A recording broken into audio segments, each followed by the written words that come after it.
안녕하세요. 매일매일 운동하기를 실천하고 있는 동탄 왕코입니다. 이쪽으로 갔네. 아, 오늘 치과를 갔다 왔는데 제가 교정을 했는데 유지장치가 떨어져가지고 이 안쪽에 떨어진 유지장치가 치과를 갔는데 잊어버렸어요. 그래서 그거 20만 원이 오늘 20만 원 날렸습니다. 아, 슬픕니다, 슬퍼. 자, 일단 운동을 하겠습니다. 매일매일 운동을 하긴 했고요. 특히 요 근래 턱걸이를 진짜 많이 했습니다. 어제 밤에도 턱걸이를 했고요. 그래서 오늘은 팔굽혀펴기랑 스트레칭 위주로 한번 해볼까 합니다. 와, 진짜 요즘에 스트레칭 여러분 진짜 진짜 근력 운동은 안 하더라도 스트레칭은 무조건 해야 될 것 같아요. 역시 운동을 할 때 역시 CNN이죠. 일단 their program through. That means that any faction within the party can hold up progress. It's been very difficult. They did get the bipartisan infrastructure plan through the Senate. That's awaiting action in the House. Progressives wanted to hold that up as leverage to try to encourage the moderates to support their social safety net bill. I do think they're closer than they were a month ago, and the negotiations have really kicked into gear between those progressives and the moderates. Democrats are looking at the month of October as a rough window for when they can get this done.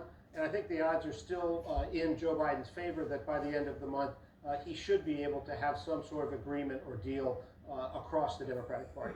Right, and of course that Quinnipiac poll that we mentioned shows that of all the main issues being tackled right now, President Biden received 48% support for his handling of the pandemic, but immigration is his weakest issue with only 25% support for his handling of what's happening right now at the southern border. It is a tough issue to win, isn't it? But what does he need to do to try to turn this around?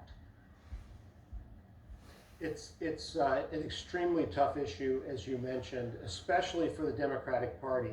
You know, when you're the president and you're setting the agenda, you want to focus on things that unite your party rather than divide the party.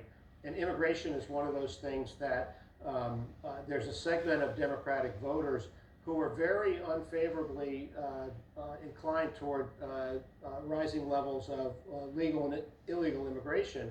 And so Joe Biden needs to try to both restore control of the border, which is something that a president only has some amount of control over because you've got a lot of people who want to come into the United States, but also de-emphasize the issue. That's why he's not gone to the border, for example, because he's trying not to raise attention to that issue. While they do try to change some of Donald Trump's policies, they haven't changed them entirely. And so that's going to remain a tough one for Biden, and he's going to have to manage that the best he can. John Harwood, great to talk with you. Appreciate it. You bet. China is lashing out at Taiwan's president, saying her speech during the island's National Day celebration distorted facts and incited violence. President Tsai Ing-wen spoke Sunday amid heightened tensions with Beijing, saying the self-governing island will defend its democratic way of life and won't bow to pressure. Now, this came one day after China's president vowed to pursue a peaceful reunification with Taiwan. No one should underestimate the resolve, the will, and the ability of the Chinese people to defend national sovereignty and territorial integrity. The complete reunification of our country will be and can be realized. We hope for an easing of cross-strait relations and will not act rashly. But there should be absolutely no illusions that the Taiwanese people will bow to pressure. CNN's Ivan Watson is tracking developments and joins us now live from Hong Kong. Good to see you, Ivan. So tensions between China and Taiwan intensifying here. How dangerous is this? And what is the biggest concern for the region if this gets out of hand? Well, I mean, you've got this very unequal context here. On the one hand, you have mainland China, which dwarfs Taiwan demographically, militarily, economically, with its leaders saying, succumb, submit, become part of our one-party system. And on the other hand, you have a democratically elected president in Taiwan who is saying we want to preserve our democratic freedoms and telling the world we are the front line of defense against authoritarianism. Take a listen to what else the Taiwanese president had to say. 没有人能逼迫我们。 Nobody can force Taiwan to take the path China has laid out for us. This is because the path that China has laid out offers neither a free and democratic way of life for Taiwan, nor sovereignty for 23 million people. And the kind of war of words going back and forth across the Taiwan Straits, and we've had a reaction today from Beijing calling the Taiwanese president kind of a provocateur and calling her a secessionist, even though the Communist Party of China has had no control over Taiwan ever since nationalists fled to Taiwan in 1949. But the Chinese military flew 3 warplanes into Taiwan's air defense identification zone on Sunday as Taiwan was celebrating its National Day, and that came after a record number of military flights into that ADIZ earlier in the week.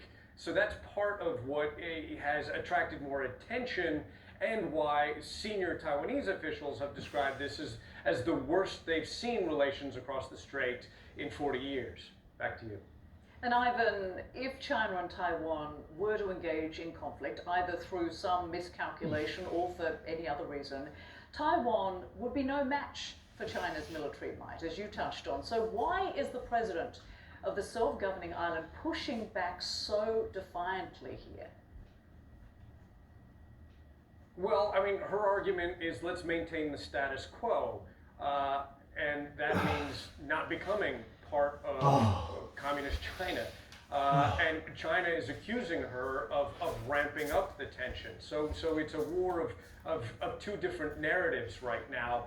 And China's insistence that Taiwan is a breakaway region of its own territory extends around the world. It's basically warning every other country around the world, don't you dare recognize Taiwanese sovereignty. That goes to the US, of course, which maintains a policy of strategic ambiguity, saying, okay, we're not going to recognize Taiwan as an independent state per se. We're going to recognize the one China policy, but we are going to recognize Taiwan's right to self-defense. So the US sells weapons to Taiwan, for example, much to the chagrin of the Chinese central government. And the US also routinely sails warships through the Taiwan Strait, which really irritates the Chinese. But this goes further. China does not want Taiwan recognized in the United Nations system, for example, not by the World Health Organization, even at the height of a once-in-a-century pandemic with COVID.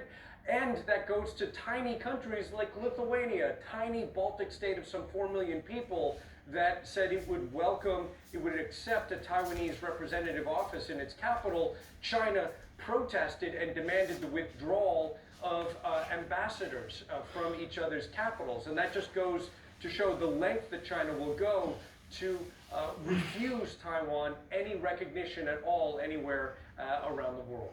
Back to you. Ivan Watson, monitoring these rising tensions from Hong Kong there. Many thanks.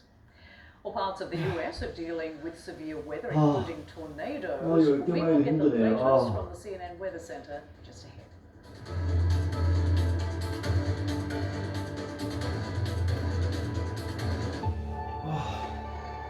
The thing that I think is maybe a little bit of a silver lining, if we could say that, about the pandemic is that it's really accelerated the talk about sustainability. We've seen a world with less congestion, we've seen a world with less pollution. We've also felt this absolute human desire to be connected to each other. So we want to see each other, we want things faster, we want to be able to go places, experience, what makes us human. And for us, getting a system that allows you to do that. What we are is a pod moving inside of a tube at the speed of an aircraft for a fraction of the energy consumption, basically taking you directly from where you are to where you want to be without stopping in every place along the way. Being able to do that electrically, sustainably, without creating the pollution that we've seen from other modes. And this is the opportunity for us to rethink what it is we're doing about the future and make some changes. Instead of building back the past, we can actually build back the future.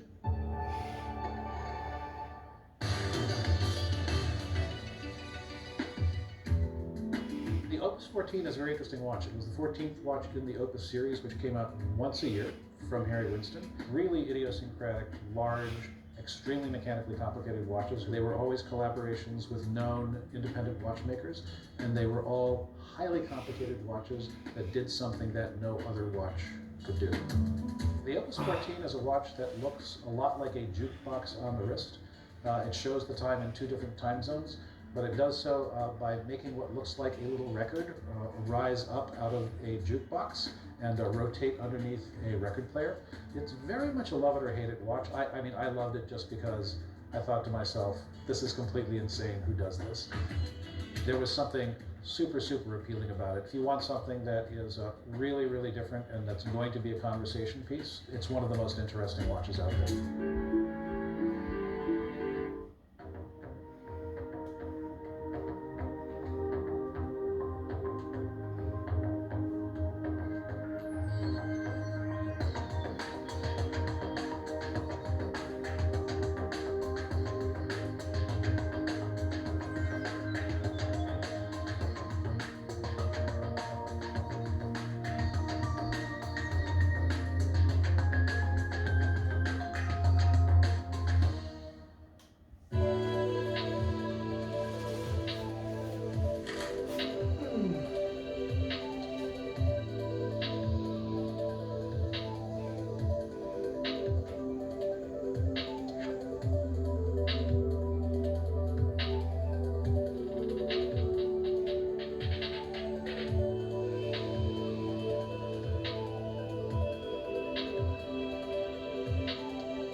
Just take a look at these images from that erupting volcano in the Canary Islands.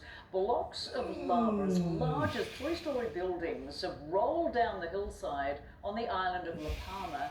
The lava has been flowing for more than 3 weeks and tremors are still being felt in the area. About 6,000 people have been forced from their homes and more than 1,000 buildings have been destroyed. La Palma's airport has reopened though after being forced to close on Thursday due to volcanic ash.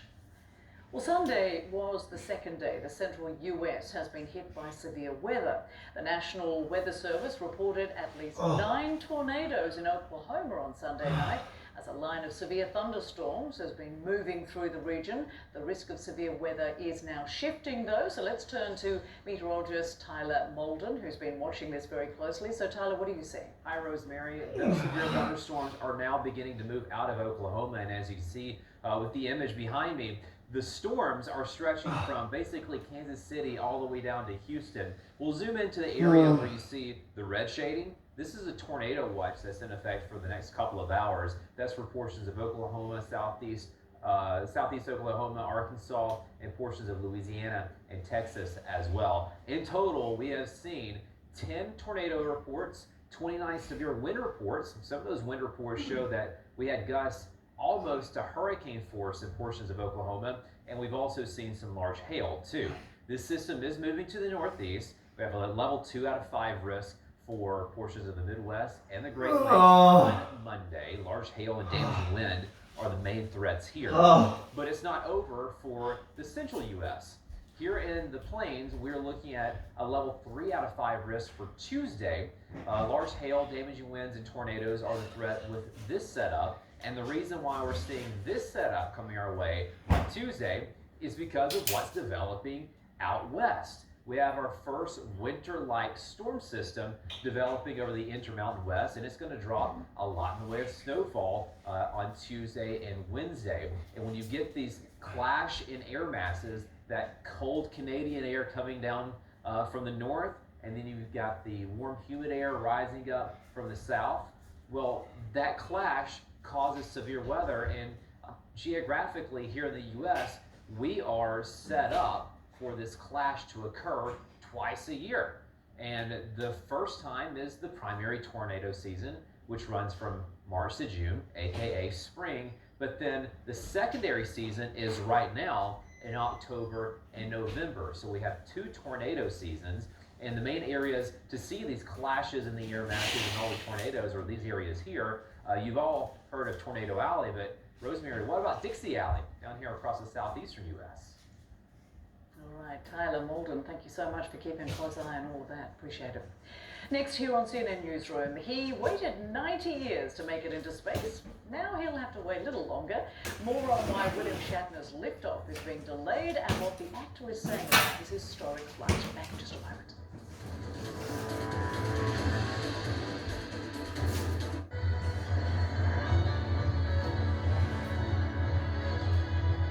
CNN Film School, in association with Genesis.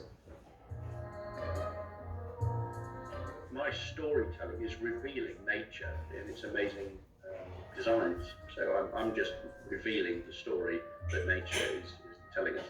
Neil Brumhall is a wildlife photographer based in Oxford, England. But I was just fascinated in this technique called time-lapse, where you take a number of frames and you put them together, and that's time-lapse. Neil shoots sequences of flowers, plants, fungi, and even insects. He blends his love for nature and photography. Oh, sorry, did I position that just right? And he's even won an Emmy for it.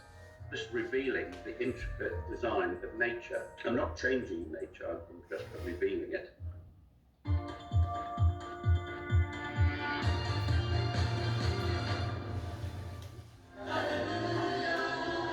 Nothing is ever given to you in life. If you want to be a great businessman, you got to put in the work.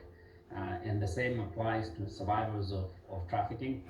My name is Given Kachepa, and I'm now a dentist in Dallas, Texas. I grew up in Zambia, grew up very poor. I was trafficked into the United States by an organization known as TTT Partners in Education. The mission of the organization was to go to African countries and bring kids to America to sing in churches. We were singing in malls. We were singing in schools. So the ministry had different ways of making revenue, and yet those of us that were singing were not receiving a penny from that. My dental practice is based here in North Dallas. We've been here now 5 years. It's been an exciting, wonderful journey. My goal as a dentist in the future is opening up clinics in Zambia. We have 2 of them that we've built from the ground up. And being a business person today, I just cannot foresee a situation in which I would work somebody without compensating them for the work that they're doing. It's important to me that we all try to get along and make life a little bit easier for each other.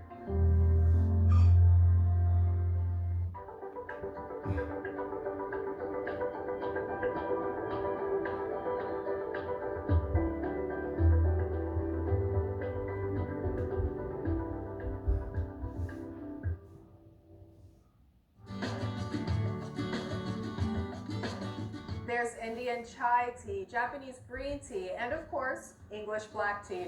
But is any of it good for you? It can be if you brew it at home and stay away from those pre-sweetened, canned, and bottled teas. Now, black, green, and white tea, they all come from the same plants, the Camellia sinensis. Herbal teas like chamomile or mint tea do not come from this plant, so they don't have the same health benefits. The polyphenols contained in black, white, and green tea have anti-inflammatory and antioxidant properties, and they're linked to the prevention of heart disease, diabetes, and maybe even cancer. Drinking tea is generally very safe, but some people may be sensitive to the caffeine. Teas may also contain vitamin K, so if you're on blood thinners, you should check with your doctor first.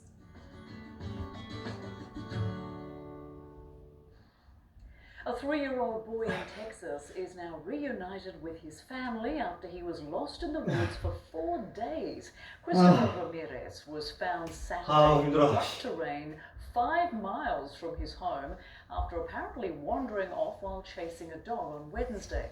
A massive search effort was launched, but ultimately a citizen's tip helped authorities find the boy. They say he was tired, hungry, and dehydrated, but otherwise okay. Happy ending there. Well, Star Trek's Captain Kirk will have to wait a little longer to boldly go where no 90-year-old man has gone before. Blue Origin is delaying William Shatner's space trip by a day because of high winds in the forecast. The launch is now slated for Wednesday, at which point the actor will become the oldest person ever to travel into space. CNN's Kristen Fisher has a preview. Losing command. Losing the Enterprise. He led the USS Enterprise on an intergalactic odyssey. Now he will get to go on his own odyssey. Things I've only played as an actor, I'm going to see firsthand. Star Trek's iconic Captain James Kirk will soon get to go to space for real. I'm thrilled and anxious and a little nervous and a little frightened about this whole new adventure. Blue Origin announced on Monday that actor William Shatner will be on the company's next flight, alongside Audrey Powers, Blue Origin's Vice President of Mission and Flight Operations. 2, 1. Shatner, Powers, and 2 others will lift off from a remote stretch of West Texas less than 3 months after the company's first crewed launch. Here, Ken. The crew will enjoy about 4 minutes of weightlessness during an 11-minute suborbital trip to space, similar to what Jeff Bezos, his brother, and 2 others did during the summer. I go to the edge of space and loosen the restraints around me and be weightless and looking into the vastness of the universe. Shatner, who played Captain Kirk on the hit television series Star Trek and went on to star in 7 Star Trek films, joked about this opportunity years ago. If you were given the opportunity to go into space, would you? If I got a guarantee that I would come back. That opportunity is now here, and 90-year-old Shatner seems surprised himself. Because 55 years ago, I was destitute, and I'm looking up at the sky at the astronauts stepping on the moon, and I had a little bit to do with those astronauts. And 55 years later, I'm going into space. I want to come back and tell you about how I really felt when I saw these things that we've only learned about secondhand. His fans are excited to hear about his mission too, many taking to Twitter to express their excitement. Late night host Stephen Colbert even making a joke about the mission, tweeting, "I hope William Shatner doesn't have unrealistic expectations of what space is like." Kristen Fisher, CNN, Washington. Love that. Very funny indeed. And thank you so much for your company. I'm Rosemary Church. Have yourselves a wonderful day. The CNN Newsroom continues next with Issa Suarez.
The journey to the top for a successful business in Africa starts with an idea. But how does a concept become a moneymaker? African and global industry leaders share their stories this weekend on Profit Point in CNN Marketplace Africa in association with Dangote.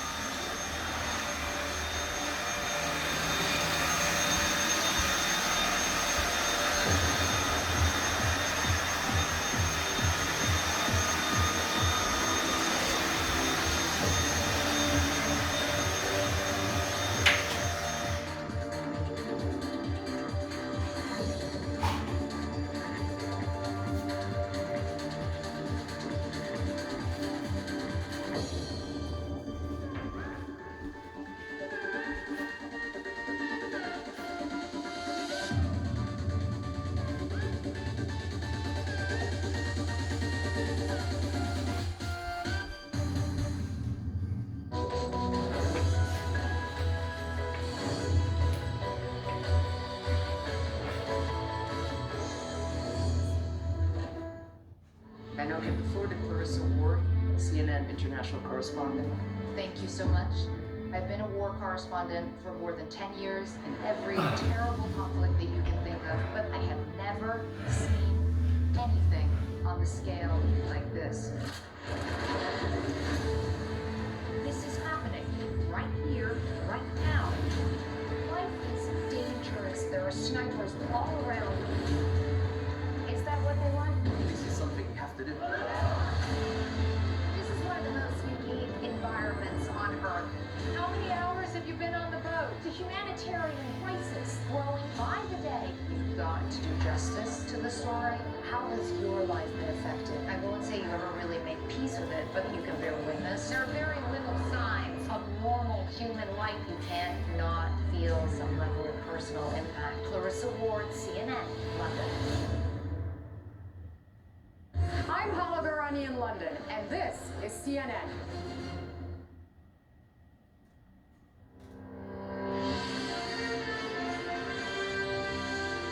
Hello and a very warm welcome to our viewers joining us in the United States and right around the world. I'm Isa Suarez in London, and just ahead right here on CNN Newsroom. It's not time to run back in and pretend like nothing's going on. We have to just be careful that we don't prematurely declare victory. America's top health experts are warning not to get too comfortable because declining COVID-19 cases could be a premature sign of relief. Australia's largest city coming back to life, opening up after a strict 4-month lockdown. Plus, we are live for you in Sydney. And mass protests across Poland, why there are growing fears of another European Union exit.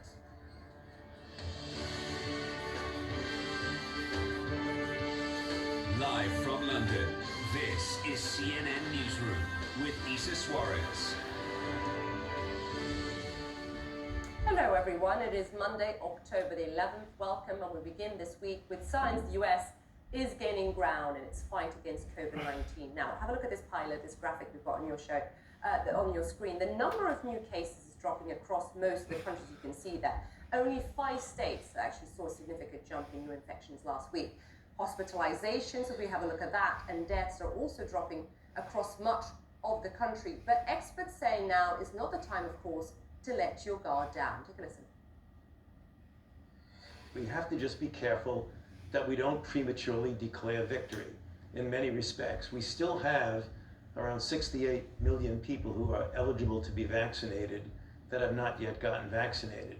And even those who have been vaccinated, I mean, you want to look forward to holiday seasons and spending time with your family and doing those sorts of things, but don't just throw your hands up and say it's all over. It's kind of like if your house was on fire and Delta had set it on fire, and now we could say, okay, the fire's under control. It's not time to run back in and pretend like nothing's going on. We still have some work to do here. Well, good news is that vaccinations are picking up pace. The country is now averaging more than 1 million doses a day, with just over 56% of the country fully vaccinated. But as Dr. Fauci mentioned just there, around 68 million eligible Americans still have not gotten a shot. Some cite religion as the reason why. Dr. Fauci's boss at the National Institutes of Health had this message for them.